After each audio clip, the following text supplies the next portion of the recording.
পরিষ্কার ভাষায় বলি, শেখ মুজিবের Zia extreme, Mamunul Haque is reality. বলবো, যদি ভারতের বিরুদ্ধে লড়াই শুরু হয়, সরকার কি করবেন না করবেন জানি না, এবং কিছু করবেন না এটাই বাস্তবতা। কারণ আরবিতে একটা প্রবাদ বাক্য আছে, কুল্লু ইনা ইনিয়া তারাশা উমাফি, প্রত্যেক পাত্র থেকে ওই জিনিসই বের হয় যা তাতে রাখা হয়, কাত করলে ওই জিনিস বের হয় যা তাতে রাখা হয়। জাতীয়তাবাদী আন্দোলন করে আর দুনিয়ার কারো আদর্শ বাস্তবায়ন করে গজওয়াতুল হিন্দের রাস্তাও তারা খুঁজে পাবে না, তারা শুধু অকাতরে মারা যাবে। কিন্তু আমরা ইনশাআল্লাহ আল্লামা মামুনুল হক সাহেবের নেতৃত্বে পরিষ্কার ভাষায় বলছি, বাংলার 3 কোটি যুবক প্রস্তুতি নেন।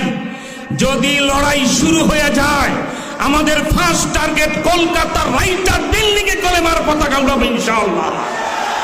এরপরের টার্গেট হলো বাংলার শেষ নবাব সিরাজউদ্দৌলা, যতটুকুনের নবাব ছিলেন বাংলা, বিহার, উড়িষ্যা, আমাদের সেই নবাব সিরাজউদ্দৌলার সেই জায়গা আমরা দখলে নেব। লাস্ট টার্গেট বাবরি মসজিদ আবার তার অযোধ্যার যথাস্থানে নির্মাণ করে দিল্লির লাল কিল্লায় আবার আমাদের সেই 850 বছর শাসনের মতো কলেমার পতাকা, ইসলামের পতাকা আবার আমরা উড়াবো। আপনারা কি প্রস্তুত আছেন? পশ্চিমবঙ্গের 4 কোটি মুসলমানের বাড়ি ঘর যেভাবে গ্রামের পর গ্রাম পুড়িয়ে দিয়ে গণহত্যা করছেন এবং বাংলাদেশ দখলের পায়তারা করছেন, আমরা পরিষ্কার ভাষায় বলি, বাংলাদেশের 1 ইঞ্চি মাটিতে যদি ভারতের সেনাবাহিনীর পা পড়ে, গজওয়াতুল হিন্দের লড়াই শুরু হয়ে যাবে। ঠিক কিনা জোরে?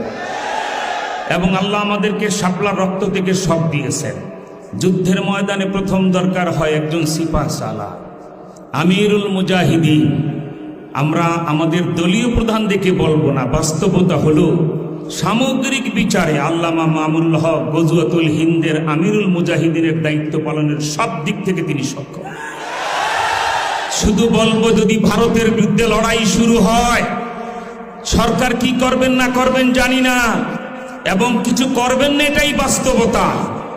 কারণ আরবিতে একটা প্রবাদ বাক্য আছে, কুল্লু ইনা ইনিয়া তারাশা উমাফি, প্রত্যেক পাত্র থেকে ওই জিনিসই বের হয় যা তাতে রাখা হয়, কাত করলে ওই জিনিস বের হয় যা তাতে রাখা হয়।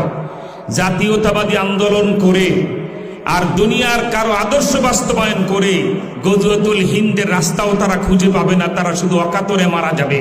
কিন্তু আমরা ইনশাআল্লাহ আল্লামা মামুনুল হক সাহেবের নেতৃত্বে পরিষ্কার ভাষায় বলছি, বাংলার 3 কোটি যুবক প্রস্তুতি নেন। যদি লড়াই শুরু হয়ে যায়, আমাদের ফার্স্ট টার্গেট কলকাতার রাইটার বিল্ডিং এ কলেমার পতাকা উড়াবে ইনশাআল্লাহ। এরপরের টার্গেট হলো বাংলার শেষ নবাব